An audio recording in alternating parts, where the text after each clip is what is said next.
Order the May 4th meeting of the West Sacramento City Council and Redevelopment Successor Agency and Financing Authority. We're going to begin tonight, as we do each week, with the Pledge of Allegiance. So we'd like to invite our guests to join the council and staff in the pledge, which tonight's going to be led by Rick Toft.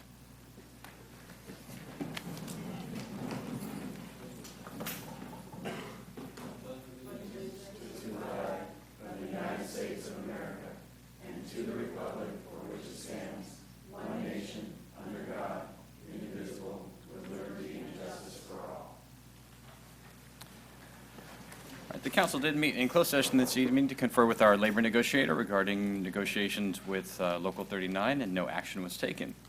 So with that, we're going to proceed to item 1A, which is presentations by the public on matters not on the agenda but within the jurisdiction of the City Council. As is noted on the agenda, we're prohibited by state law from discussing or taking action on any items that are brought up under item 1A, but it is an important opportunity for a public forum. We do ask that anyone wishing to address the council on this or any other item to please fill out one of the yellow cards that's available at the front door and turn it into the city clerk. In front of the clerk is a timer that we use to make sure that everyone gets a chance to be heard, and to that end, we limit all the testimony to no more than 3 minutes. Also in front of the clerk is a flip chart, and that flip chart just indicates which agenda item the council is currently considering. We recognize that for some folks, speaking in public can present some anxiety, and so we ask that there not be any boos or catcalls, or actually even any applause or other demonstrations, and that we try to maintain a civil discourse here in the chambers. We take the yellow speaking request cards all the way up to the completion of the staff report on any particular agenda item. Once the council questions or the public testimony has begun, we don't take any additional speaking requests. So if you're here on a specific item, we'd encourage you to turn in the card as soon as possible, but certainly before the conclusion of the staff report. So with that, we have a couple of requests to speak on, or a few requests to speak under item 1A, and the first is by Marilyn Yu.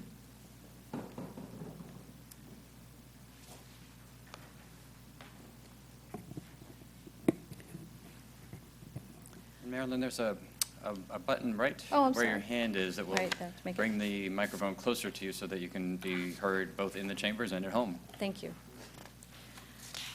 Mayor Calderon, Mayor Pro Tem Sandine, and council members. My name is Marilyn Yu, and I wanted to personally thank you for taking the time to bring awareness for ME/CFS, myalgic encephalomyelitis, chronic fatigue syndrome, by creating the proclamation declaring May 12th as ME/CFS Awareness Day.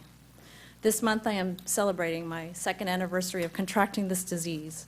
Since contracting this disease about 2 years ago, every day has been difficult because it feels like I have the flu every single day with various degrees of discomfort. I've gone from a person who ran marathons, ran between 6 to 10 miles a day, and swam about 1 mile every day, to someone who is usually in bed on the weekends because my week has taken a toll on my body.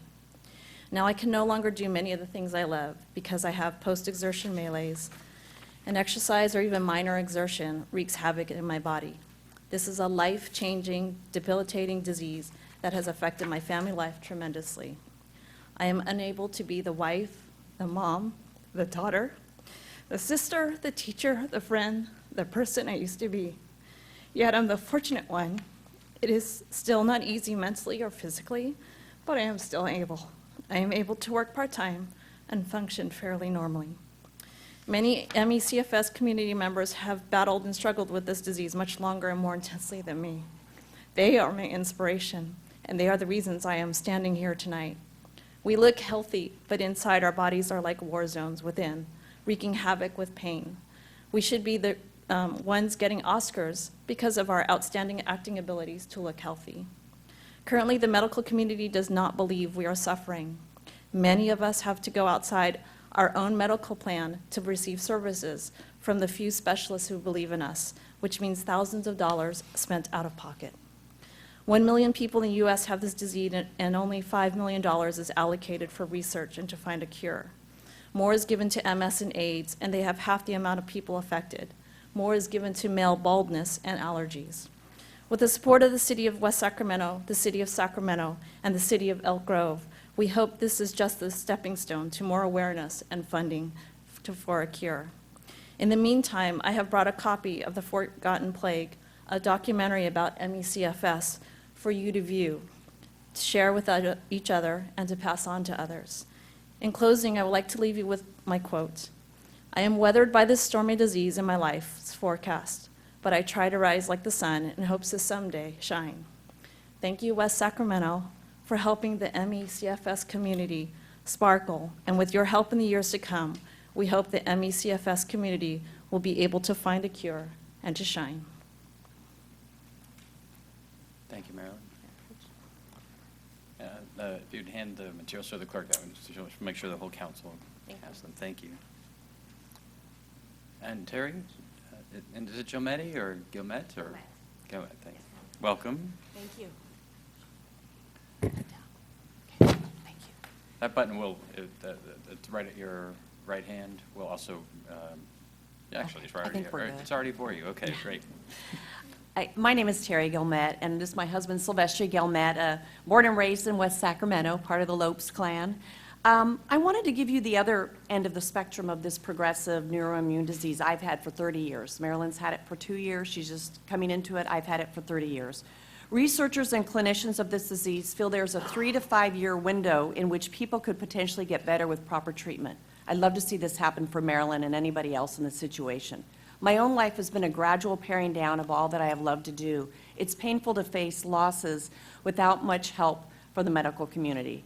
I was a whirlwind of energy, as Marilyn had mentioned, all the things she had done.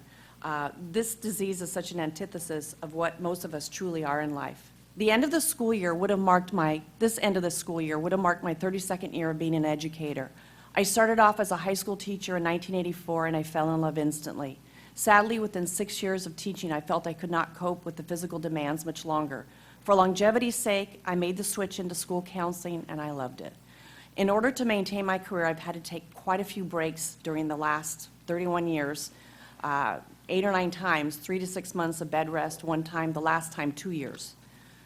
This past February 25th was my first day of retirement. Like most decisions in the last 30 years, it was out of my hands due to the morbidity and progression of the disease and because of my potential mortality.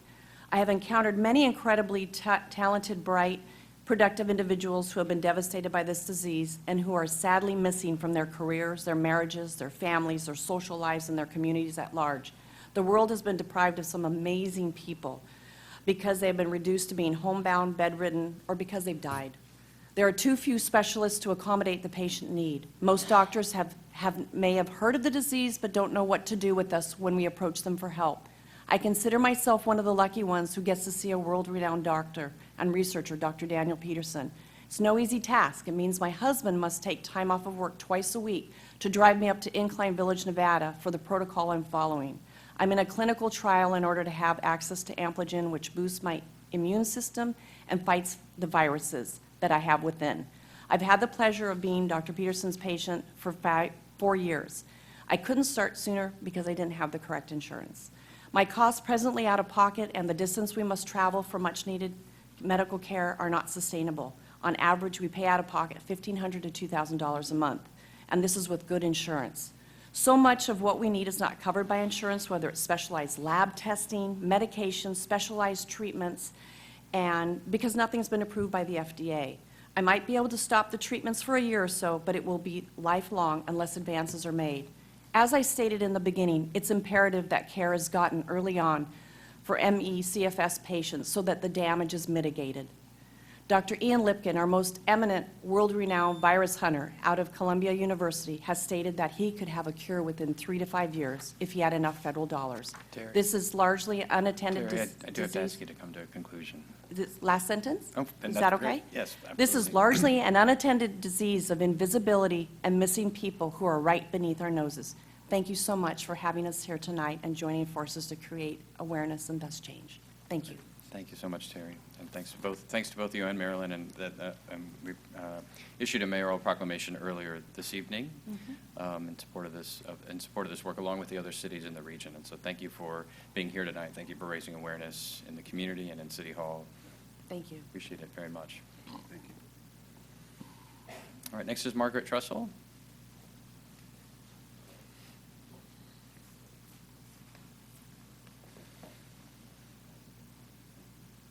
Good evening. Welcome. Thank you. I'm here, I'd like to talk about a news article in our West Sacramento News Ledger of a couple of weeks ago.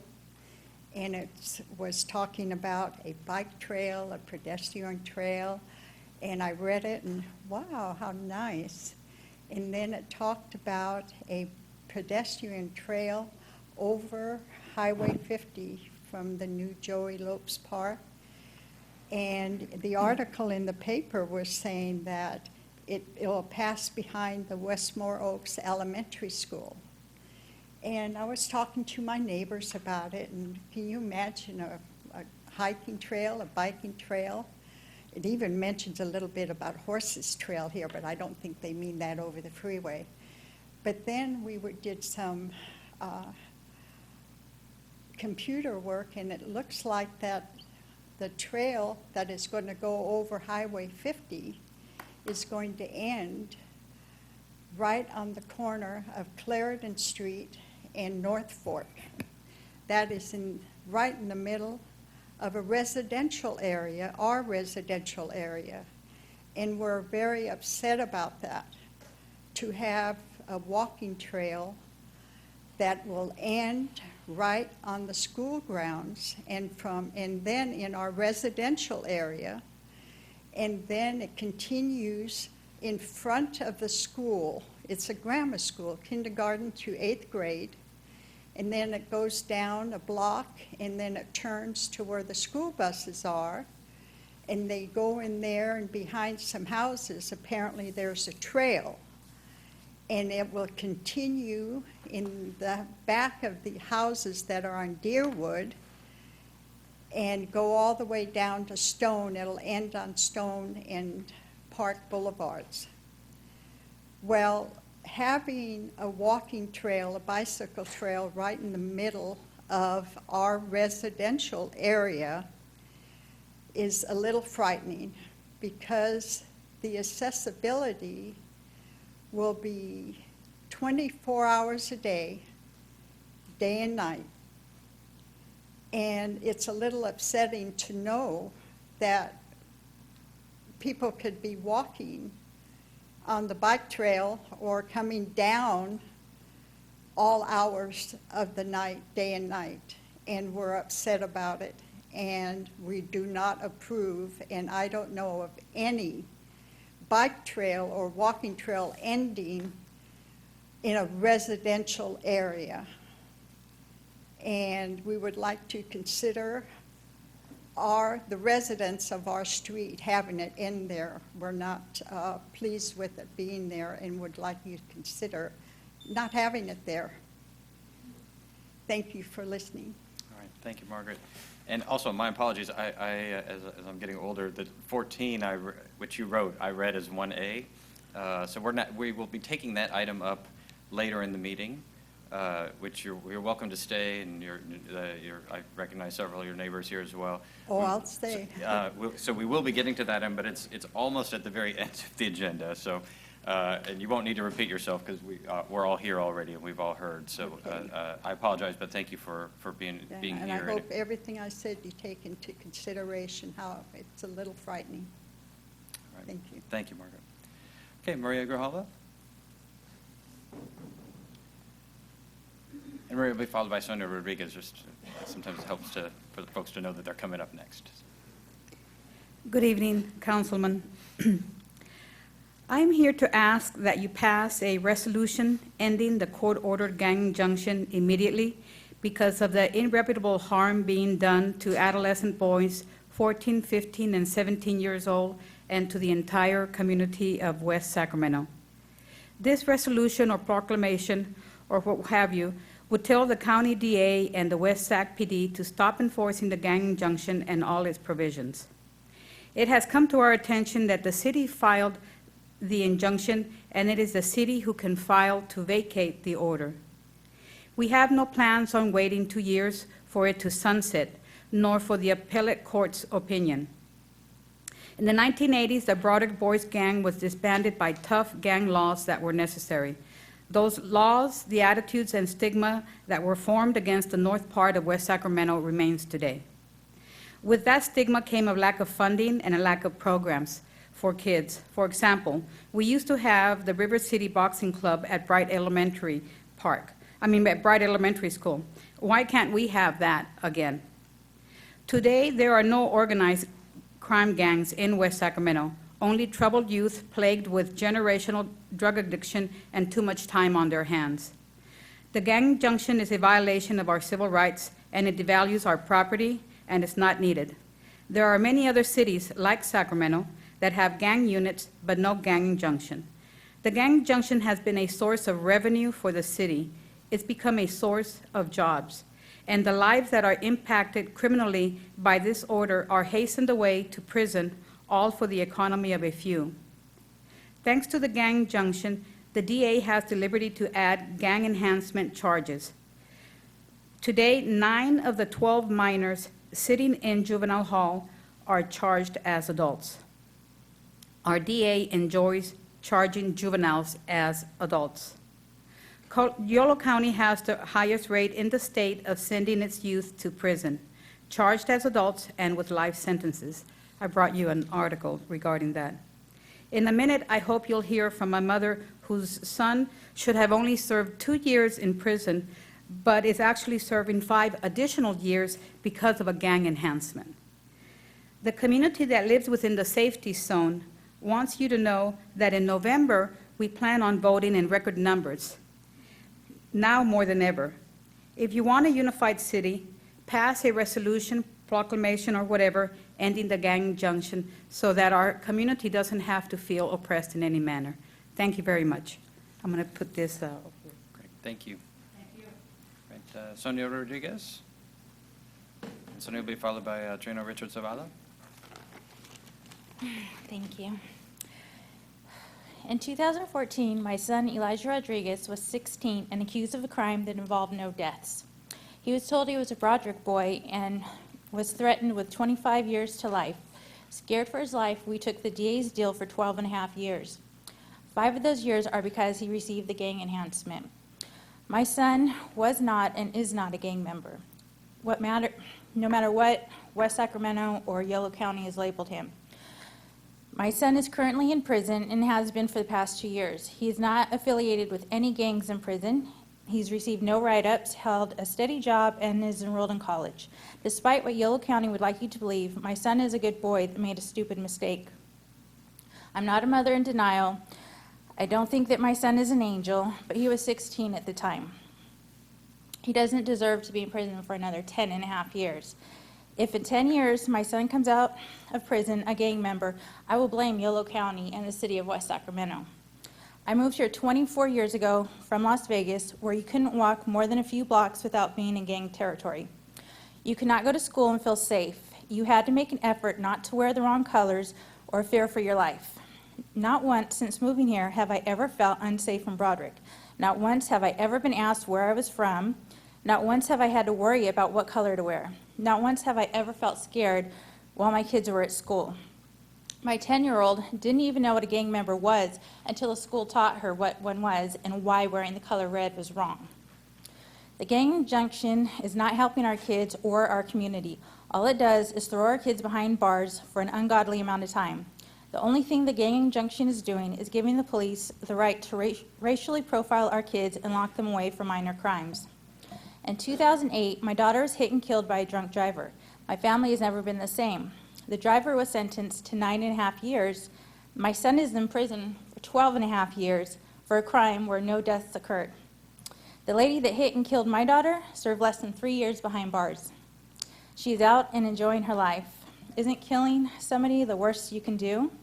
Does it seem fair, less than 3 years for killing someone and 12.5 years for my son? Latino lives matter. I can drive anywhere in West Sacramento and Broderick at any given time on any given day and see people that look like they're on drugs and or homeless. I can drive all through town and not see a single gang member. I'm not a gang expert, but that tells me there's no gangs in Broderick. I think West Sac has much bigger issues to fix in our community than gangs. This not only affects our sons, but future generations to come. I strongly urge you to rethink and remove the gang injunction from our community. It does not help, it hurts. This has gone on long enough. I think our boys have been made an example of for far too long. This needs to end. Please consider removing the gang injunction. Thank you. Thank you. All right. know you know our procedures here, so I'll have to ask one time. All right, Trino Richard Zavala, and he'll be followed by Daniel Stassert. How you doing? How you doing, Mayor? My name's Trino Richard Zavala. I was born here. I'm from the Fighting Zavala Brothers. We were boxers from Broderick. I remember when the gang injunction was created, and at that time it was needed. You know, I was part of the problem.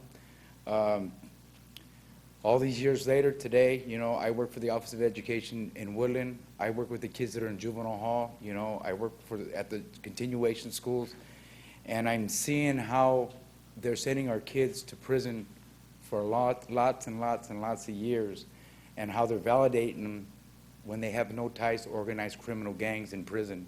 Just because they're doing juvenile delinquent behavior out here, they're getting sent to prison, sentenced as adults. And I think that something needs to be done, because I can tell you honestly, I've been working in this field for the last 15 years. I'm a gang expert for Yolo County. I'm a gang expert for Sac County defense panels. In Yolo County, when they put the gang injunction, it did its job. All the OGs, they're either dead, doing life in prison, or they're grandpas. You know, they changed their lives. We got a lot of kids out here that are misled or are lost in this world because they have nothing to do in Broderick and Bright. For the last 5 years, I've thrown with a couple other boxers, Tony Lopez, Roberto Garza, Dennis Velez, a boxing clinic in West Sac at their center out there. And I was always wishing that hopefully one day the city council would say, hey, we need one of these in Bright and Broderick for the poor kids. Because a lot of these poor kids won't make it all the way out there to Jefferson Boulevard.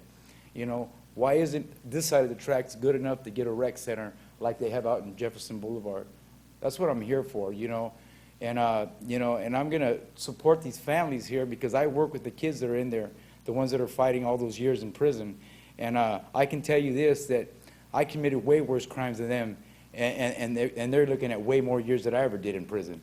You know, if something has to be changed, something has to be done the way they're validating our children. You know, they're validating them like they're connected to organized prison gangs, and they're not. They're just out here being juvenile delinquents. And I'm just hoping that you guys can hear these voices here, because something has to be done. You know, something has to be done to save our kids on this side of the tracks. Thank you. Thank you. Daniel Stassert. He'll be followed by Kathy Perez. Stassert. All right, welcome. Thank you. Hello. I'm Daniel Stassert, and I would like to ask you to stop adding fluoride to municipal water. Many people have come to realize, far from improving dental health, that fluoridization of municipal water and many store-bought foods and drinks is actually detrimental to our overall health. What was once accepted practice is now being scrutinized and condemned by many prominent physicians and free thinkers, and the scientific evidence to support these condemnations is mounting. Recently, a Harvard medical study claimed that ingesting fluoride leads to a loss of IQ in young children, which is remarkably frightening in itself. Now, another study has been published taking a thorough look at the pros and cons of ingesting fluoride, conducted by Stephen Peckham and Niyi Afzal. Published in the Scientific World Journal, a new research paper begins with the following important introduction, which calls for an end to public water fluoridization. Fluoride is the world's 13th most abundant element and constitutes 0.08% of the Earth's crust.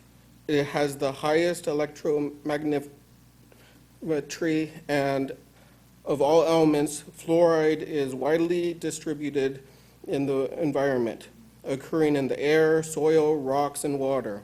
Although fluoride is used industrially in fluorine compound, the manufacture of ceramics, pesticides, aerosol propellants, refrigerants, glassware, and Teflon cookware, it is generally unwanted byproduct of aluminum, fertilizer, and iron ore manufacture. The medical use of fluorides of the prevention of dental caries began in January 1945 when community water supplies in Grand Rapids, United States, were fluoridated to a level of 1 part per million as a dental caries prevention measure.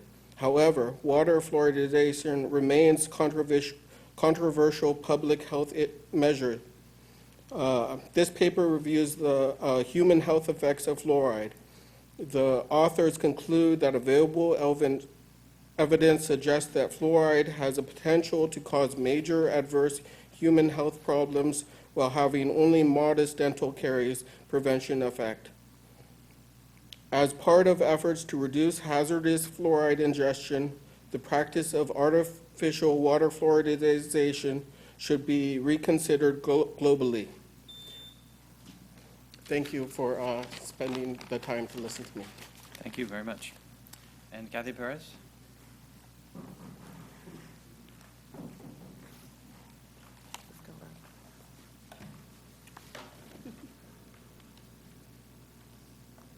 Good evening. My name is Kathy Perez, and I've been a resident of Bright for 43 years. Throughout the years, I've heard many things about the gang injunction and how it affects people in our neighborhood. A year ago, the gang injunction really hit home when my son and 3 of his friends were served with one. We have started a nonprofit organization, Broderick is a Community, Not a Gang, to put an end to the gang injunction in our community and to start programs for our youth. The gang injunction violates our rights, victimizes our youth, and is a form of racial profiling. After a judge ruled there was insufficient evidence proving our boys are gang members, the DA is still viciously pursuing to charge them with gang enhancements and charge them as adults. It is my belief that the injunction is becoming a ticket to give excessive prison sentences for our youth and is shredding the relationship between the police and the community. We're not here to condone gang or violence. I am here in hopes that the community, law enforcement, district attorney, and politicians can unite to make a better strategy with real solutions that address the root of crime and violence. We are spending thousands of dollars funding the gang injunction. Instead, there should be funding for programs for our troubled youth who are facing challenges in their life. We need to give them access to alternatives through skill training, education, employment, mentoring, counseling, mental health services, drug and alcohol services, and other resources for our youth to be successful. That is what is important here is our children, the future of our city. I am asking that there be a resolution to stop the gang injunction, put an end to the simple solution of putting our youth away in prison for years, sometimes even life. I'm going to end this with a quote. Most great people have attained their greatest success just one step beyond their greatest failure. The gang injunction is a roadblock for our youth and their greatest success yet to come. Thank you, and put an end to the gang injunction. All right. All right, thank you. All right, that's all the testimony that we had under item 1A. It was a diverse set of topics. I want to thank everyone for being a part of the item tonight. I found a lot of compelling testimony. There was a lot of stuff to think about. Thank you very much. We have previously asked the city manager for an update on the status of the injunction, the timing of the injunction, the process of the injunction, the statistics, all of the information based on some of the prior testimony that was provided. We've been starting to get some of that information as well. And this is not a matter on the agenda, but I can commit we are exploring and looking and examining this issue. And I just personally want to say, and I don't know if I speak for the council or not, how much I appreciated the very thoughtful testimony that was provided tonight. Very, very effectively done. So, thank you. All right, that brings us to item 1B, which is council communications. Are there reports or other communications this evening? Mr. Johannesson? Thank you, Mr. Mayor. The Yellow Clean Air Funds Committee of the Yellow Solano Air Quality Management District met today. And the purpose of that committee is to allocate vehicle registration funds that are allocated to each district for projects to help reduce mobile sources. And as I've said in the past, mobile sources account for about 80% of the pollutants in our air. So thanks to staff, we have one project from West Sacramento that at least the committee recommended. It's going to go to the district meeting, and this is supported by staff as well. And this would be for the electric charging station. So to add another electric charging station, a dual port to the Civic Center. That's what report. Mr. Kristoff? Yeah, a couple items. The regional sand, we met last week, and a couple things of importance. One of them is at our southern borders, there is a pump station. And what it does is if it floods or high water or anything, it pumps water back into the Sacramento River, pumps water back into the port, and it keeps water from coming into West Sacramento. It's very, very important piece of infrastructure that regional sand has. And it is outside of our city borders, but at the same time, it's very, very close to our city border. And regional sand is going to build a levee that surrounds the pump station.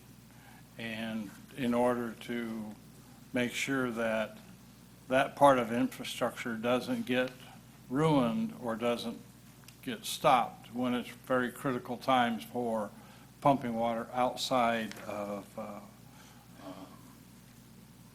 the city, outside of our boundaries, and in turn flooding West Sacramento. So I thought that that was a good thing, and so regional sand is going to do that, and it was supported by all the regional sand members. The other issue was the issue that I talked about last time, and that was a bid process. The Echo Water project for regional sand is a $2 billion project. Very, very expensive project. What it does is it gets salts, it gets ammonia and other impurities out of the water before it's dumped back into the delta. And part of that structure that needs to be built is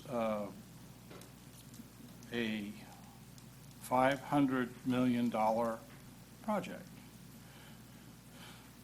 A number of people bid on the project, or companies, I should say, and we awarded it to Dracos US. There was some controversy, but at the same time, we held 2 meetings on it, and we supported unanimously, with the exception, I think, of one abstention, and for Dracos US.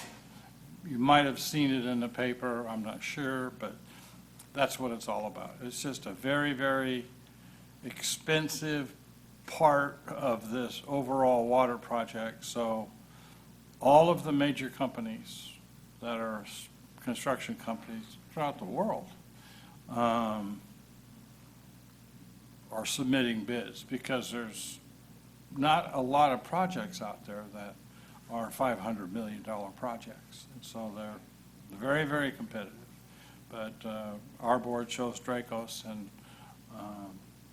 I thought it was the right decision, the right thing to do. All right, thank you, Mr. Kristoff. Mayor Pro Tem Sandin. Thank you, Mr. Mayor. The Port Commission met earlier this evening, and we reviewed and approved the Port's budget and work plan for 2016-17. And we also heard a status report for 2015-16, and the really positive results that are expected this year, which closes out the end of June. We also were visited by Girl Scout Troop 447, and I want to thank our clerk, Chris Rankin, for helping arrange that visit.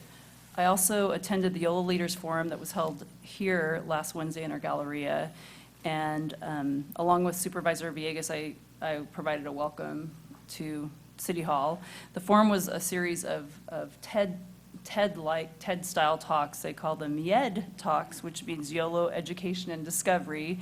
And the topic last week was on families and poverty, and we heard some data from the state about poverty in Yolo County, and heard background about safety net services, job development, affordable housing, and family and youth challenges and services. We had a number of city staff members there, and I want to also thank the city manager and his team for helping us be such gracious hosts to other leaders in Yolo County. And we also had Planning Commissioner Bernadette Austin was also there. This morning, I had the opportunity of participating in a Bike to School event, National Bike to School event in Bridgeway Island. had such an event, and I did not fall off my bike this time, like last year. Public Works Director Denix Anbia and Chris Doherty, along with some of our police, members of our police department were also there. And there's a really great parent leaders who do a lot to get that off the ground. And as we know, there are a lot of events happening during Bike Month. And also earlier today, I attended a Greater Sacramento briefing and update. And Greater Sacramento's apparently working with our economic development folks, and I know our city manager's involved in their steering committee or their executive committee, and they're projecting, or their goal is to add 15 new businesses a year for the next 10 years, so they're calling it Sacramento 150. They are focusing really on branding and then business growth and retention, and they also had a discussion about convention center expansion in the region and bringing a lot of new jobs in that kind of sector. So that's my report this evening. Thank you. All right, thank you. A couple of reports. Last week I attended the National Board for the College Promise, the one that's chaired by Dr. Jill Biden. So we're working on the National College Promise efforts, and just one item to report that the president the vice president last week announced the $100 million program for cities and regions to do College Promise efforts, which has a lot of, it comes out of Department of Labor H-1B visa money. So to create a financing approach, it means there's going to be 1 million grant constraints and strings around it, but I think we might be potentially in a good position to compete. So we're following up in that effort as well. Second, the bike share RFP was just released today. We're going to be skipping 2 levels of review in order to expedite that, but there's actually several RFPs, one for data collection, one for system operation. I forget what the other ones are for, that are out. But we're working hard, and staff's working hard both here and at SACOG to expedite that process to stay on track for having bike share in operation next year. And then yesterday, Ian Winbrock from our shop and I attended, I think this was yesterday, what's today, Wednesday, yes, this is yesterday, in Washington, D.C., the convening of the LRNG cities of learning across the country. So this is now 12 cities.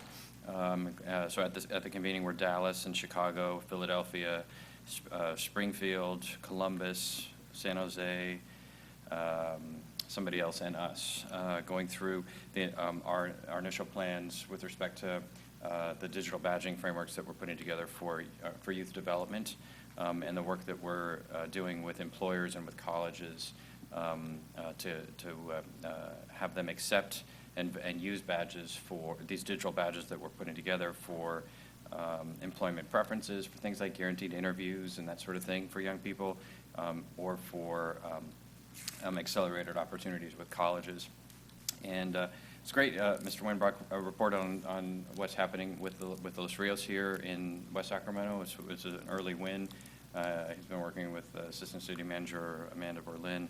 But it was one of the highlighted efforts around the country that the other cities were impressed by, which was work that's been done already with the dean at the campus across the street, Art Pimentel, where we're creating a digital badge that will connect with an existing program in order to provide students who complete that badge essentially early registration priority for impacted classes within the college campus. So that work it's a very, very ambitious and aggressive timeline, but we're definitely keeping up with Philly and with all these other cities as well. So we'll have more to report on that shortly as well. And I think that's it. Oh no, I'm sorry. One more thing. Tomorrow the SACOG Transportation Committee is meeting, and just one item to highlight, because I know Mr. Ledesma, who can't be here this evening because of a prior work commitment, has been working on. But the SACOG agenda includes consideration of $400,000 to support a YOLO bus downtown shuttle to take some of the heat off of YOLO bus during Kings games and other events at the Golden One Center. So the downtown shuttle would provide more direct service directly between the arena and here at the West Sacramento Transit Center to serve West Sacramento residents and visitors. in part to provide more enhanced and direct service for our residents, and also so that all the other bus lines that run through West Sacramento and serve Davis and Woodland and the rest of the county aren't bottlenecked by that service. So there's it's about almost $500,000 in funds, transit funds that will be made available for that purpose. All right, so if there's no other reports, we're going to go to the consent agenda, which is items 2 through 10. Are there any items any member of the council wishes to remove, or any item for separate question or comment? All right, hearing none, is there a motion? I'll move the consent. I'll second. It's been moved and seconded. Seeing no further discussion, all those in favor, please say aye. Aye. Any opposed? Hearing none, that motion carries. That brings us to our time-set agenda, item 11, public hearing and consideration of Resolution 16-19, a resolution to vacate a portion of the Whitney Place cul-de-sac bulb and reserve 2 public easements. Ms. Hamilton. Thank you. Good evening, Mayor and members of the City Council. Whitney Place is a very short cul-de-sac that was dedicated back in 2005, but it was not improved. There is a 48-inch oak tree that exists near that cul-de-sac. And now that the improvements are underway, the developer and city staff have come together and decided that there's a better way to improve that short dead end and help protect the tree's health and actually save the tree. So tonight, we're here for a public hearing to abandon some portions of that cul-de-sac that was dedicated. We're proposing to retain a public utility easement and also accept a right-of-way, some additional right-of-way easements that would then configure the dead end turnaround, which is going to be a hammerhead. And so the configuration is in attachment 3, and by the way, the first sheet of the agenda report says attachment 5. That's incorrect, it's 3. All pertinent utility companies have been notified. We've coordinated this with affected city departments such as police and fire. There have been no objections. All noticing has been conducted, including posting the site. So with that, that concludes staff's presentation, and I'll turn it back to you for the public hearing. Are there questions for staff at this time? Seeing none, we will open the public hearing on item 11. We don't have any requests to speak, but because it is a public hearing, does anyone wish to address the council on item 11? Seeing none, we'll close the public hearing. Return to the council for any further questions or discussion or for a motion. I'll move the recommended action. I'll second. All right, it's been moved by Mr. Johansson and seconded by Mr. Kristoff. Seeing no further discussion, all those in favor, please say aye. Aye. Any opposed? Hearing none, that motion carries. Item 12 is a public hearing to consider objections to the proposed removal of weeds. Fire Marshal Johnson. Evening, Mr. Mayor, members of council. Brian Johnson from Fire. On April 20th, City Council adopted Resolution 1630, which began the 2016 weed abatement process. Notices were then mailed to property owners who have had or could have weed issues on their property. It is respectfully recommended tonight that City Council conduct a public hearing to hear objections and/or comments from those notices and direct staff to proceed with the weed abatement process. Be happy to answer any questions as appropriate. All right, are there any questions at this time? All right, thank you. Seeing none, we're going to open the public hearing on item 12.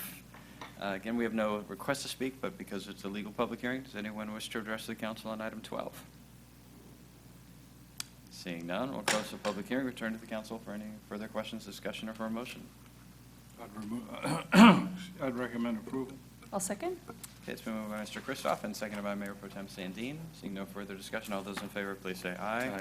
Aye. Any opposed? Hearing none, that motion carries unanimously. Item 13 is a workshop and discussion of funding options for the city's early learning programs.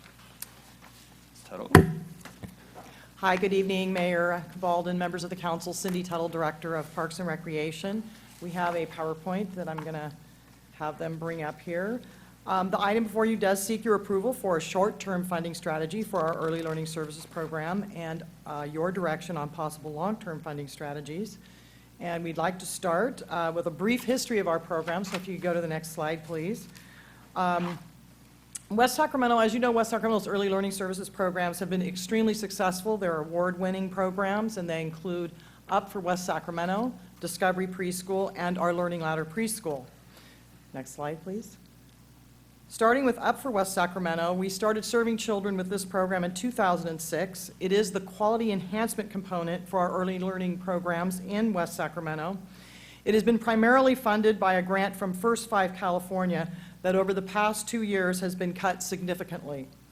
Effective July 1st, the programs it funded, POP, or Power of Preschool, and CSP, Child Signature Programs, will be eliminated and replaced with much less funding that will have to now serve the entire county rather than just West Sacramento. So that program is going to be called Impact, and basically it's less money and more sites to serve. As you can see in the next slide, the chart clearly shows the reduction of funding from $1.2 million for just West Sacramento to $378,000 countywide in next fiscal year. This change will obviously impact the delivery of quality enhancement programs in West Sacramento, and thus, that's why we seek a long-term solution to backfill this loss for the West Sacramento providers, because we will need to, in order to be able to continue to deliver a high level of service. Next slide. Preschools. Learning Ladder opened in April of 2012, and Discovery has been under the Early Learning Services umbrella since 2011. Discovery has already established a cost recovery ratio set at 75% and has met or come close to that in most years. However, Learning Ladder was designed to have 100% cost recovery, but we've not been successful, and that's primarily for 2 reasons. First, because the teachers became full-time employees, which then second triggered the increased general support allocation. With that backdrop, staff is recommending the following short-term strategies to balance our ELS programs. First, to continue $100,000 of Measure K funding for West Sacramento. $50,000 of that would be used to pay for 25% of assigned staff, and $50,000 to be directed to West Sacramento programs. Secondly, cap the general support allocations for Discovery and Learning Ladder at 25%. Currently, average general support allocations for general fund departments is 20.38%, so we feel the 25% is in line with that. This would require that $79,284 be spread to other cost centers. We also recommend that starting in fiscal year 17-18 that we establish a 75% cost recovery ratio for Learning Ladder. And lastly, appropriate $100,000 in one-time general fund revenues in fiscal year 16-17 for need-based scholarships for those disadvantaged families to continue to have their children at Learning Ladder. Through these actions, Learning Ladder and Discovery preschool budgets are projected to be balanced for fiscal year 16-17. However, a long-term strategy is still needed to sustain all 3 early learning services programs here in West Sacramento. Next slide. She's on it. The long-term strategies that could be considered are, as outlined here on the slide, a parcel tax to support a proposed countywide sales tax that is currently being discussed, possible use of CDBG entitlement funds. We could consider our own municipal sales tax, and also aggressively pursue state and/or federal legislation for local funding. So in conclusion, staff recommends approval of the short-term strategies as outlined, and then seeks your direction moving forward on any long-term strategies. The Director of Early Learning Services, Justine Jimenez, is here. I would also be remiss if I didn't mention that Carol Richardson is on vacation, and she's put a lot of work into this report. But we're here and happy to answer any questions that you might have. Thank you very much. All right, thank you. We turn first to the chair of the Upper West Sac Board, the Mayor Pro Tem Sandine.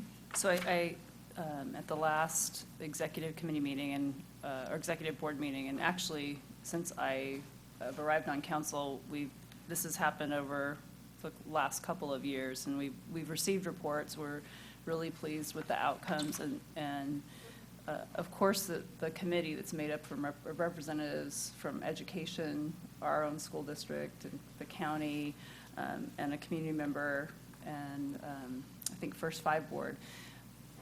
We feel very strongly that this is a marquee program in our community, and that I think over the long term, investing in our youngest residents actually makes for a healthy West Sacramento. So, of course, we're coming to this discussion with a lot of passion. The funding and the funding that our city has invested in this has remained relatively stable, but we've been able to maximize the impact through other funding sources, and that's, I mean, that's where we are today. I'm kind of following up with Director Tuttle's report, but that's kind of brought us to today where we're seeing this dwindling funding, and yet I think there's, and the board feels that there's a need for this program, but it's just trying to figure out the path forward. So we challenged staff to come forward and present to council a path, or at least a solution. And so I'm pleased that there's a short-term suggestion for us. I think the longer-term one will be challenging for us to grapple with, and you saw in the staff report there are a whole number of solutions, and we have not talked about what that would be. I don't feel that would be our executive board's place, really. It really, in terms of the city, what do we want to do to move forward? What path would we see to go forward? Although we should have discussions with other partners about what they could also bring to the table in terms of what early learning looks like in the city. So from my perspective, the board feels really strong that we need to have a short-term solution. This looks to be one that will get us through at least the next year, and it's not the happy solution I think that we'd all like to see, and it actually still means constraining parts of the programming. But again, if you're looking at West Sacramento in the long term and thinking about our residents and our kids, this has been, it differentiates us, I think, from other municipalities in a good way. We also did have a subcommittee that looked at possibly coming up with private funding and private resources. We made some appeals, and I want to thank the city manager and the mayor for their work and trying to look at other sources as well. I think that could end us in the same place if we had one-time private support, or for a couple years, it's not perhaps sustainable. So I think that the other long-term solutions that are being proposed, I think they all are trying to be longer-term solutions. So again, it's just which path of the many paths we could choose does the council want to pursue? Mr. Johansson. Oh, yeah, thanks.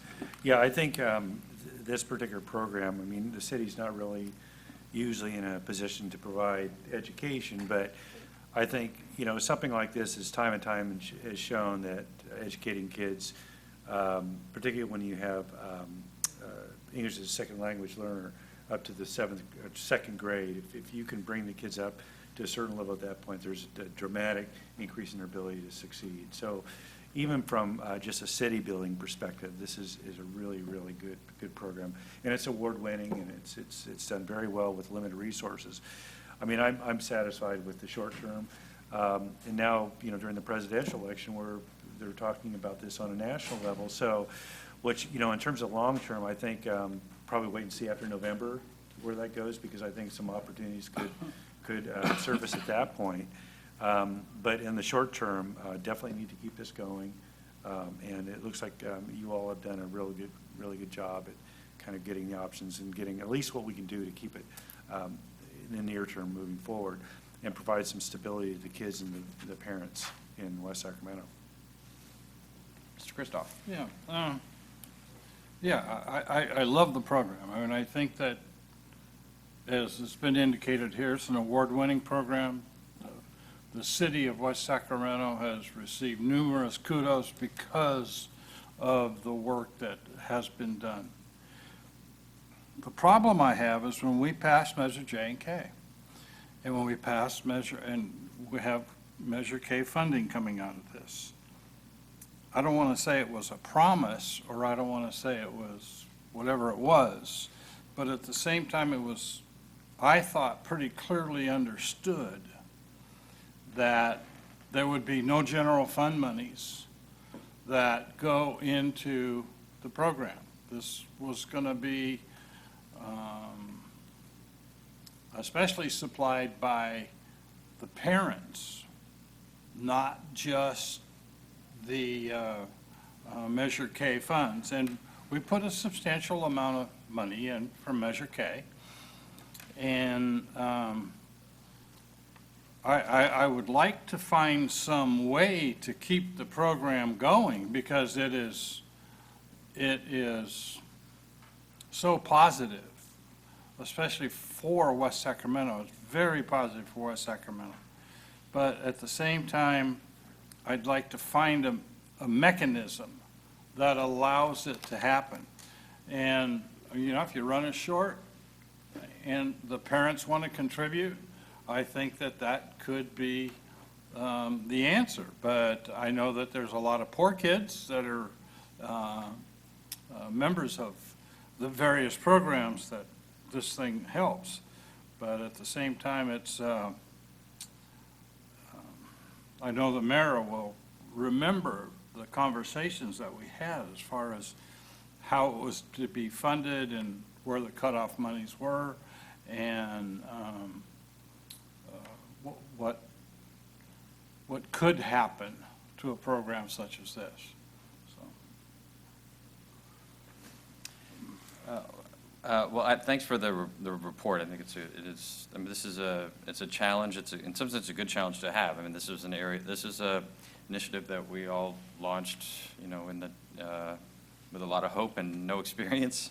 And it has been remarkably successful, you know, both in terms of the community, but especially in terms of the kids, and the role of the city in bringing together the state and the county and the school district and the private providers and the family daycare providers have been remarkable. And it has been a national story that's really helped to strengthen West Sacramento's image, both in the region and nationally, as a place where, you know, people who have children should want to come, and people who care about community in the way that Mayor Pro Tem Sandine was describing want to live. And so it has been a very successful program for us. We also have to make the numbers work. So this report is, I think, really helpful in helping us get to that point. I mean, this has also been heralded, I've said this a few times, I mean, it's been heralded so broadly among the philanthropic community and by the White House and by the president himself, that it should be, and it has been, an attractive target for other forms of governmental and philanthropic investment. And we just have to keep at that. I mean, there's no, you know, if we can't figure out how to get some grant and philanthropic support for a program that has had this kind of an impact with this much, you know, kudos and recognition and promise, and that, you know, the shame on us. I mean, so these are good strategies for figuring out how to get us through the point where we can succeed in that way. But we're not going to be able to do all the solutions with general fund, and so, you know, over the long term. So moving towards a bigger solution does make sense to me. I mean, when we did Measure K, the measure asked voters whether they wanted to use those funds for childcare, and we instead of childcare, essentially, we said no, we can do better than that with those same dollars. And so the voters had childcare, and we implemented that through this early learning program that certainly provides childcare, but much more in terms of the development and health and potential and promise for those kids. So I think we've been on solid ground in that way. I had a couple of questions that I do want to ask about the strategy, though. One is so the book of fees currently that applies the cost recovery ratio to preschool, does it say Discovery, or does it just say preschool? I believe it identifies Discovery. Okay, all right, so that's why it's why it hasn't been applied to Learning Ladders? Well, a Learning Ladder was originally designed to be 100% cost recovery. Okay. And for the reasons I explained, it wasn't able to reach that, so we're recommending that we now make it a 75% along with Discovery. So, okay, then on the first five money, the $378,000, as you indicated, that's not just to support the 25 sites in West Sacramento, but it's for the whole county, which means we can't really score it in this table, the whole amount of it. Do you have some sense of how much? Well, I guess the first question is the non-West Sacramento portion of that initiative, is that self-supporting? I'm going to ask Justine to come up and speak to that because she would know how the program's going to be divided between West Sacramento sites and countywide sites. Okay. Good evening, Mayor and members of the council. Thanks. In terms of what this $378,000 from First Five California is for, the impact program is designed to be similar to what Power of Preschool was, in that it is to support the quality for all providers of preschool and childcare. It is now moving to countywide because it's anticipated that it will work along with other measures, other quality rating improvement systems that have started in the county. So I guess in terms of score, the way that we are looking at it is that I believe in the report it says about 25 of those sites are anticipated to be still in West Sacramento. We currently have about 20 sites that we work with, and so we would definitely be increasing the number of sites in West Sacramento, as well as reaching out to other parts of the county. In some ways, we've already done that because we've always been working on a county-wide level to improve the quality of childcare because we work with the county, with YCOE, with our school district, with the local child care planning council. So in that way, yes, it would still be part of that initiative. It would be, I'm not sure if I'm answering your question. So there's actually two questions embedded Sure. in my question. The first is, and they're the flip of each other. So Yeah. the first is, so for the 44 sites or something that are then? 69 sites countywide. 69 minus the 25. So the It's for 44 sites that are not in West Yes. Sacramento. Mhm. Are the cost of supporting those sites fully covered? Self-sustaining within the 378,000, yes. So Thank we're- you, yes. So not, but are the costs of the 25 sites self-sustaining? Correct, they both are. What we're hoping to do with the 50,000 that was mentioned by Director Tuttle is that the 50,000, myself and Shauna Clark, who is the coordinator for the program, are the only two staff members who operate the program, who've operated Power of Preschool previously and now will be operating Impact. 75% of our salaries will be covered by that 378,000, and then the other 25% would be covered by that 50,000 that the city gives. 50,000 of it would then be used to further enhance West Sacramento programs, because we've already worked with them. They're at a higher level already, which makes it sound like they should need less money, but it actually means they need more to continue to sustain that kind of quality. So if the rest of the county didn't exist and we had applied just for our 25 sites, we would have gotten less money? Is it some kind of? Correct. Well, we wouldn't have been able to hit the target that there's a target of 69 sites that we have to hit in order to be able to get the 378,000. And that would be pretty much impossible within just the city of West Sacramento. They do allow for focusing on areas of high need, which means that we can focus more on West Sacramento, which has always been the way the program has been. It's always been a YOLO County program, but we've been focused just on the city of West Sacramento by design in terms of how we applied. So I know this is granular, but so the funding No. doesn't go to the site? The funding is essentially to provide the staff support, and then Correct. the two of you help to support all 69 sites? Yeah, So a lot of what it goes for is honestly for rating the sites, so in other words, doing the assessments. So we coordinate with the people who would go out and do assessment for the sites. We would coordinate training and possibly put on training ourselves that would be focused on improving the quality based on what the assessments are saying that the highest needs are. Okay, because part of what I was trying to understand here is, with the 378,000, is that if we're taking on additional expenses Mhm. to support these other sites, or additional components of your time, then it's not comparable to having 475 last year. Right, it's some amount less than that that's actually of real value Correct, in terms yeah. of our calculations for West Sac. And Yeah. I'm trying to get a sense, is Sure. that a de minimis amount that it would be reduced, that's being needed elsewhere, or is it half Yeah, of it? Or? if you, I think within the report, you can see that there's some information about, well, perhaps there isn't, about what is being cut. So the majority of what we did with the funding from the Child Signature Program and POP before that was to give it directly to the providers in order to improve their quality. And so most of the time that was used for staffing. So that area will be cut. And so we'll be still doing the same functions, we just won't be able to give that funding in terms of the quality staffing that was needed. Okay, and that was cut in 15-16, right? Mhm. Okay, so the. Yeah, cut in half in 15, 16, a little bit more than half, and To then. get to the 625. Exactly. Total spending for 15, 16. Correct. So if we might anticipate 50K from first five, and it would put 100K in from us, and then 378 from that amount, we're getting pretty close to the same amount as 15, 16. Yeah. Right, we are. already? Absolutely. So then the remainder of the gap, how much are you expecting in terms of the contribution from the cost recovery ratio at Learning Ladder and the fee increases cutting costs and other revenues and the general support allocation? So I think those are, those are separate matters.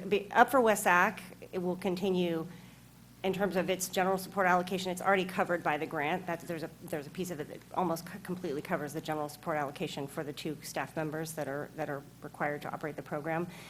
So when you're talking about the preschools, do you want to jump in here? I think, yeah. So the preschools, the cost recovery ratios at 75% equal about $156,000 a year, and then the 25% cap, I think it's about $80,000 a year Okay. is the gap. Isn't that more than you need, though, for, I'm trying, this is, the board's been spending a lot more time on this, obviously, than we have.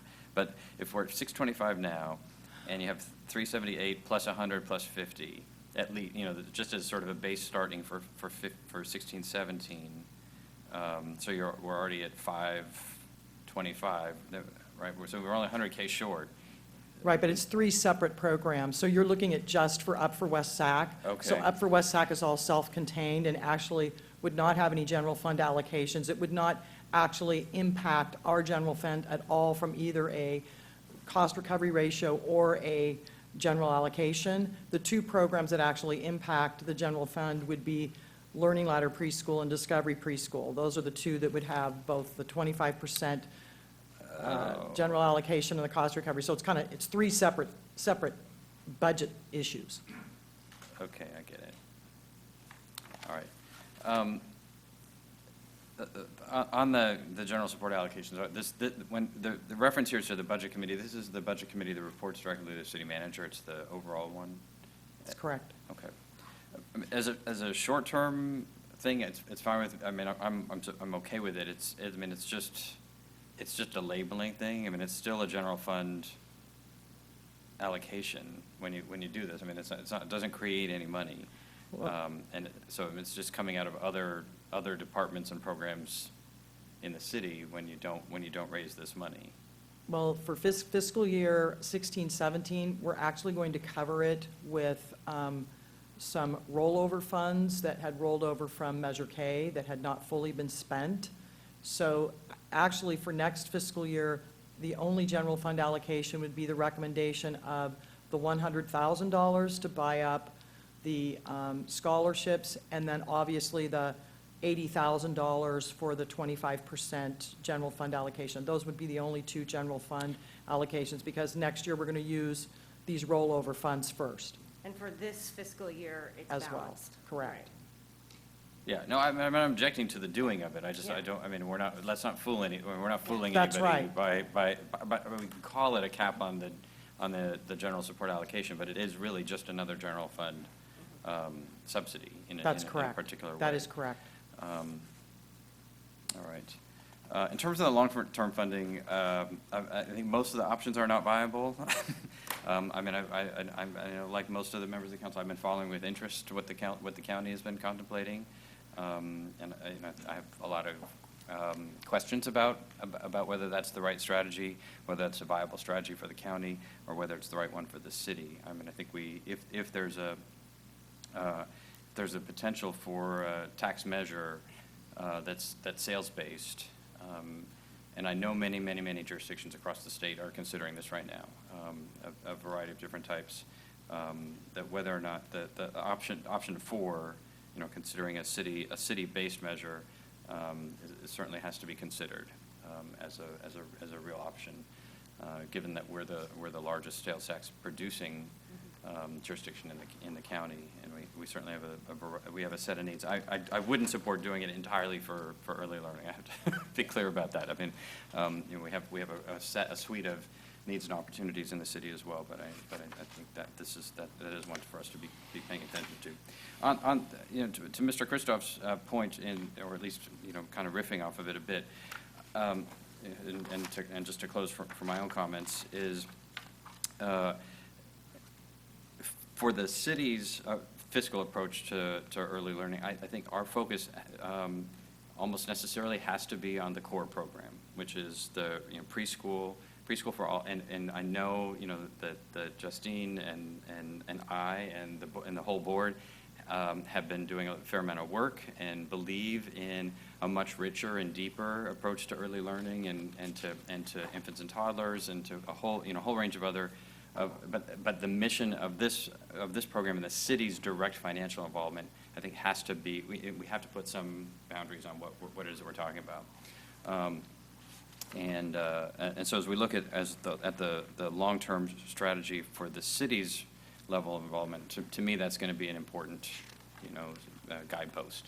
That if we want to, and I hope we do want to, continue to deepen the work with infants and toddlers and 3-year-olds, that we're going to have to look to other sources of funding in order to accomplish that.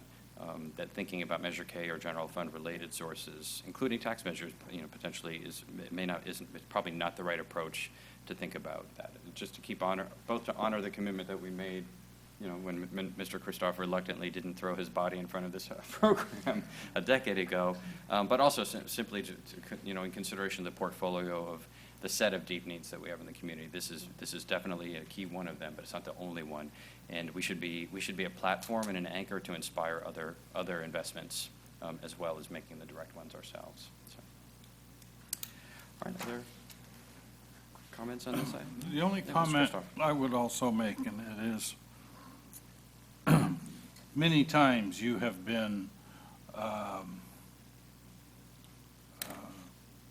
stopped and you've been asked questions in Washington, D.C., you've been asked questions, and how did you make this so successful? And I would like to tap into, I think, is like you said earlier, I'd like to tap into some of the people that think this is a really super program that that the city of West Sacramento has put together and made a very, very strong effort to put 3 and 4, especially every 4-year-old gets into preschool. And so I would just like to be able to tap into some of the resources or some of the various people that have patted West Sacramento on the back for all they have done for early learning education programs. And I don't know quite how to do that, but I mean, I think that is an area that we might want to at least take a look at, so that these kinds of programs not only can flourish here in West Sacramento, but they can be, excuse me, taken to other parts of the country and emulated. So, I'd like to be able to see if we can do something like that, but certain we'll need your expertise on how to make a phone call, write a letter, do whatever it is. I don't know what it is, but see if there is some way in which we can tell these folks that, hey, there's some issues going on here in West Sacramento as far as funding is concerned. This is what we've done, and can you assist with funding or whatever it may be? But I'm just hoping we can have something positive come out of all that. Thank you, I completely agree, and I think we're blessed that the chair of the board and our mayor pro tem is one of the leading development specialists in the region, if not the state or the country. And we've already begun, the city manager and the mayor pro tem and I have already begun those prospecting, and I think we're confident that we can get there and build from there. And so I think it won't mean that we'll be able to, wipe out all city participation and contribution, because I think that, the fact that we demonstrate ownership and commitment is important. But I think we are going to be successful in finding some additional resources from other sources to be able to sustain and grow our success. Thank you, Mr. Mayor. I think another reason also for bringing back our former assistant manager too was to help focus on not only helping with answer this question, but also help in the search for other funds and shaping that a bit and helping move that forward. So I imagine at some point we will hear back about how kind of her efforts and what she's been doing in that regard. All right. So the staff, city manager is asking us to approve the short-term funding strategy, and we have already provided some direction on long-term. So I'll move that short-term funding strategy forward. Seconded. Okay, it's been moved and seconded. Is there any further discussion? Seeing none, all those in favor, please say aye. Aye. Aye. Any opposed? Hearing none, that motion carries. Thank you. Thank you. All right, item 14 is consideration of a workshop on the update to the Bicycle, Pedestrian, and Trails Master Plan and the adoption of Resolution 16-39, authorizing submission of grant funding applications for the Active Transportation Program. Mr. Dougherty. Good evening, Mayor, members of the City Council. Chris Dougherty, Transportation Program Specialist, Public Works Department. We're bringing up a PowerPoint now. There we go. The item before you this evening is an update to the 2013 Bike and Pedestrian Trails Master Plan and a request for authorization to apply for statewide active transportation funding program. 3 years ago, almost to the day, the council adopted the 2013 Bike and Pedestrian Master Plan. Since the adoption of that master plan, we have been successful in building or funding approximately 4 miles of Class 1 trails throughout the city, bike trails, 10.4 miles of Class 2 bike lanes throughout the city, and 2.2 miles of bike routes throughout the city. This constitutes a 115% increase in Class 1 bike trails, a 35% increase on our bike lanes, our on-street infrastructure, and a 125% increase in our bike routes throughout the city.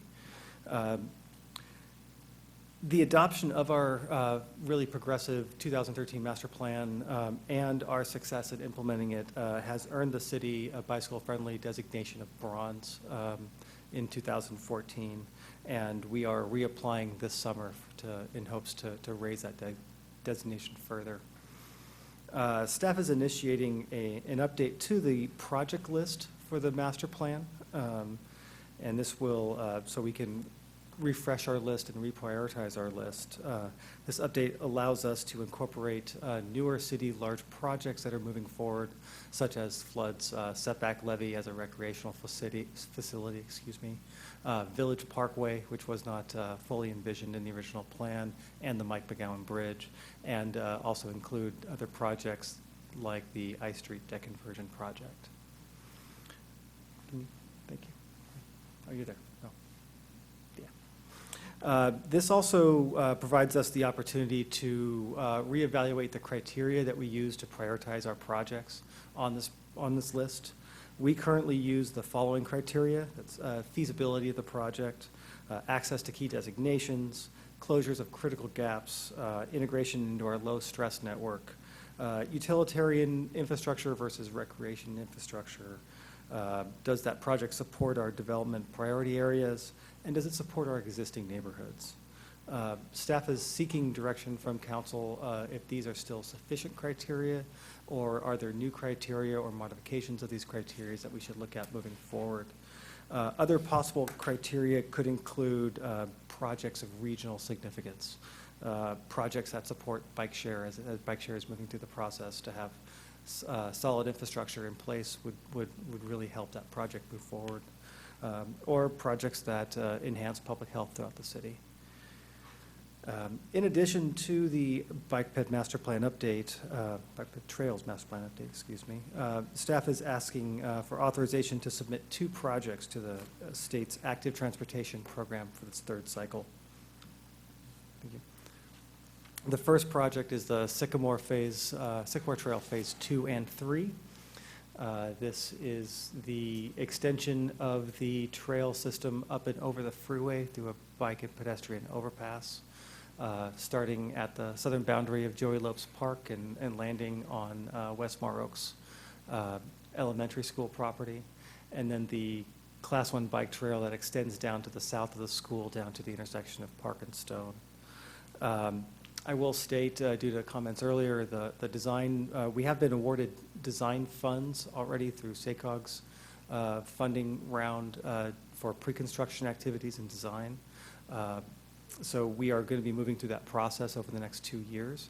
The design is not locked down at any level right now. So and we do envision to have a pretty extensive amount of neighborhood outreach as part of that project. What we are seeking this evening is authorization to seek the $6.5 million in construction funds to build the bridge. The Cycle 3 of ATP is programmed for starting fiscal year 1920 and 20 and 21. So we're looking at a pretty far horizon out for construction dollars to have a lot of time to really do some good groundwork on the neighborhood participation end of it. The second project we are seeking is the Clarksburg Branch Line Trail Extension. Thank you. Which is, of course, a 2.2-mile extension of our existing trail system in Southport, starting at the existing terminus of the trail at River City High School, extending southward down to the train trestle where South River Road crosses. The total project cost for that is expected to be approximately $1.5 million. Applications for this program are due on June 15th of this year, we're expected to hear back on award approximately August or September. That's what we're hearing at this time. So this concludes my presentation this time, and I'm available for any questions you may have. Mr. Johannesson. Oh, thanks. Yeah, I'm supportive of this, at least going to the stage of requesting the grant proposal. But on the comments that were brought out by the folks in the neighborhood, their design hasn't happened yet, so we don't really know what this is going to look like or how it's going to land and how it's going to impact the neighborhoods. But during that process, hopefully it's possible to get examples of how these types of landings, pedestrian landings in neighborhoods, have been able to mitigate some of the things that have been mentioned. I think one of the things we've looked at over the years with this type of plan is to be able to create an alternate transportation route off the road so people can commute on bicycles, people can, more or less commute walking, and to create a network of off-road, safe places where people can ride bikes and actually use them to get out of their cars. But, there could be some impacts on neighborhoods when we do this, so we want to, of course, mitigate that to the extent we can, and examples of how other communities or other designs are able to do that, I think would be a good thing to bring out, by the time you get to these public meetings. So you can show people this is what it would look like, here's some alternatives, even though they may not be just preliminary at that time. Sure. Yeah, More than happy to do that. That's definitely been one of the lessons that, on the AARP Age-Friendly Community Task Force that I serve on, that's definitely been one of the key lessons, is to be able to really show the examples of how these systems work. And even what we're seeing on the Clarksburg Branch Trail, it's not even mainly bicyclists. At least when I'm on it, I'm on my bike, but it's mostly joggers, walkers, people with strollers, and some bicyclists. It's everyone moving around in every possible different way. This particular, because Jefferson is impossible, and we will never be able to create a safe, attractive route even for cars, frankly, but for pedestrians and bicycles and strollers and wheelchairs on Jefferson. It's just not possible given all the streets that come together at the freeway. And so one of the city's most fundamental transportation challenges, mobility challenges, is the north-south corridors. So we are doing that now on the riverfront. We got some money for that extension. But then you get to Jefferson, that's impossible. And then there's nothing. I mean, Harbor's too far to the west for it to be a functional alternative. And so you're really looking just at Westmore, at Westmore as the only possible north-south connection to be able to link to all the full set of amenities in the south and into the north as they're coming. So it's really a question about doing it right. And be quite honest, as Mr. Johannes has pointed out, we've already applied for and won the grant funding to do this work. So we're already in this project. But in the design processes we're looking, I don't know whether, and the school district's been supportive of this. They've been very supportive of this project as well, because a lot of young people need to get to Westmore Oaks. And there are very few options for them to get there safely.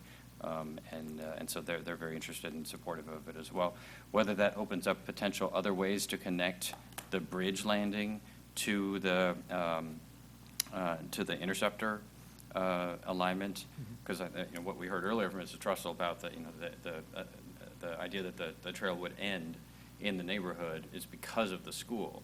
But you could go, right now the sketch is that you would essentially go around the school on the residential side of it, but it's not impossible, at least to conceive, just sitting here off the top of my head, to conceive going around the school on the other side. Exactly. And then reconnecting to the trail there. So, I mean, thinking about options that are within the limits of what we've already committed to do in the funding applications that, got us the $1 million to do the work up to this point, should still give us some good alternatives to really seriously address some of the issues that have been raised, that we heard tonight, and that I'm sure we'll hear more about as we go through these sessions, because they're real. So, Mayor Pro Tem Sandine?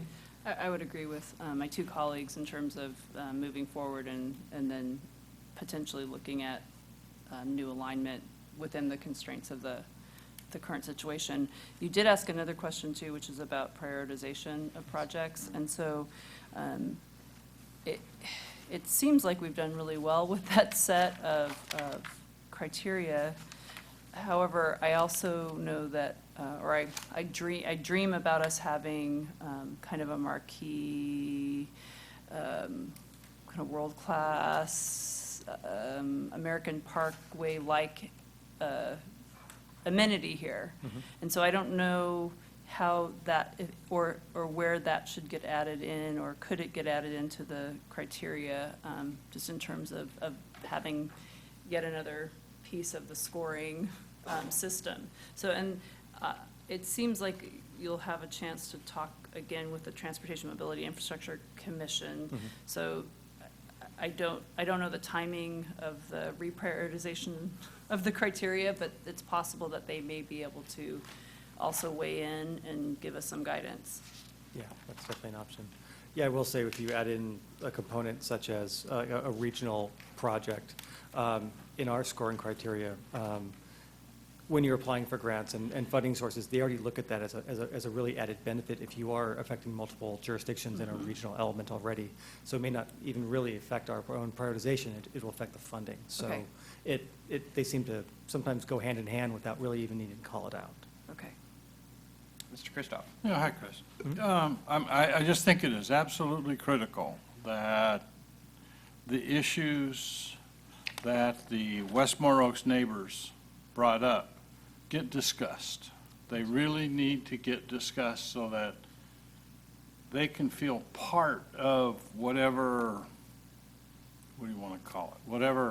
Whatever comes out of all this, that they can feel part, and they've had their part, they've had their say, and if they can get it tweaked so that it doesn't affect their neighborhood so much. Because, I mean, I understand exactly what they're saying. I mean, there are a number of people that this trail is going to bring into their neighborhood that really don't belong there.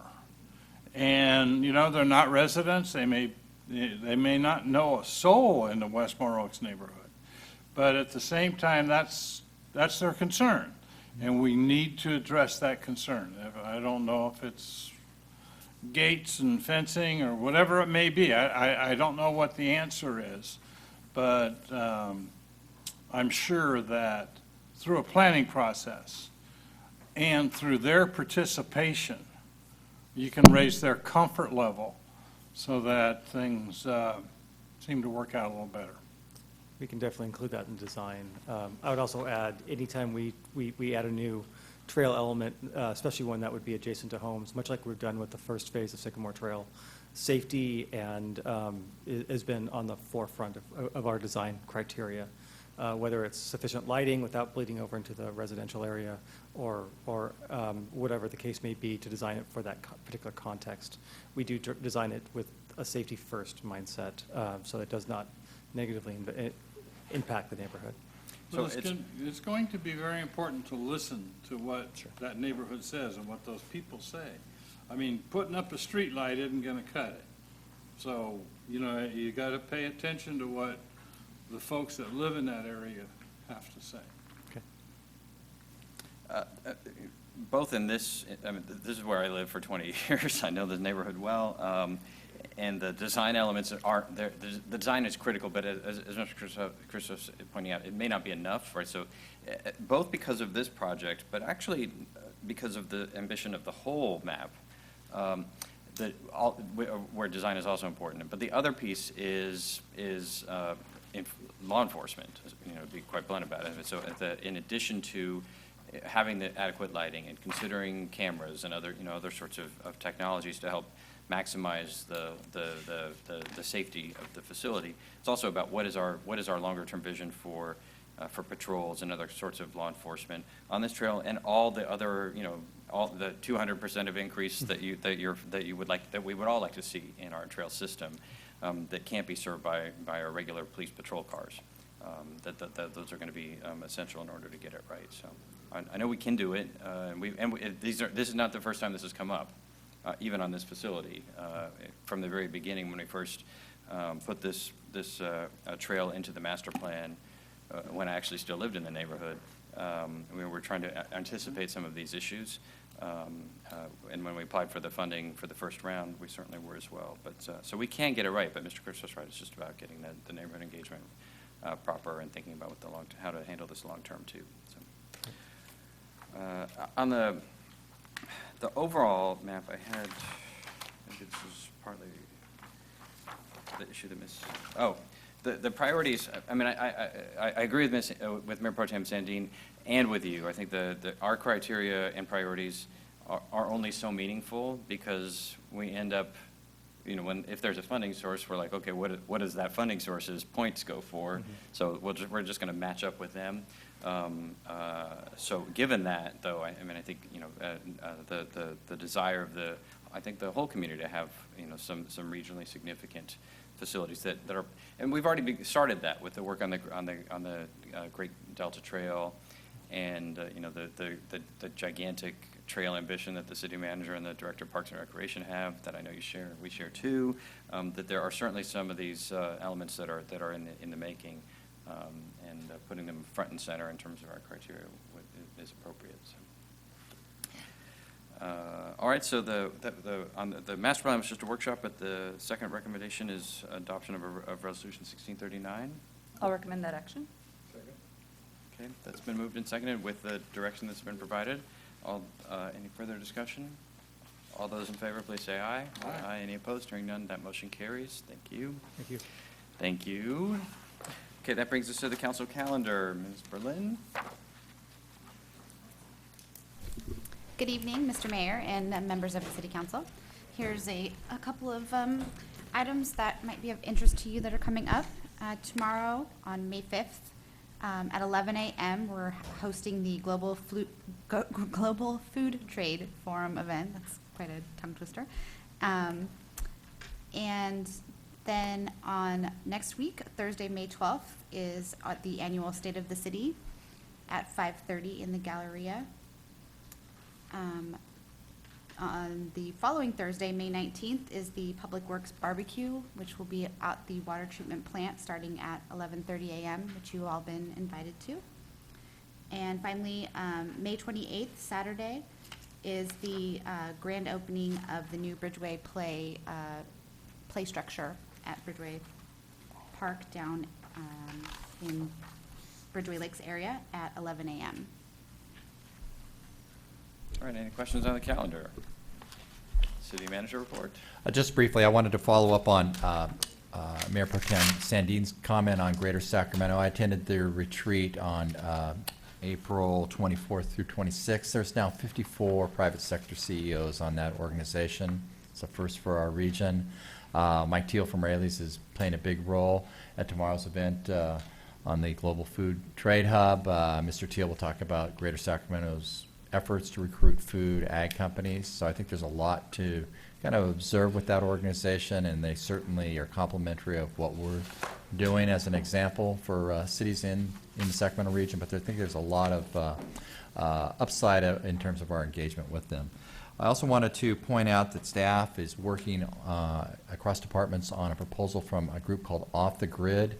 They're looking at coming to the riverfront every Sunday for a 6-month period in front of CalSTRS building on the Riverwalk there, with an estimated crowd of around 2,000 people each Sunday.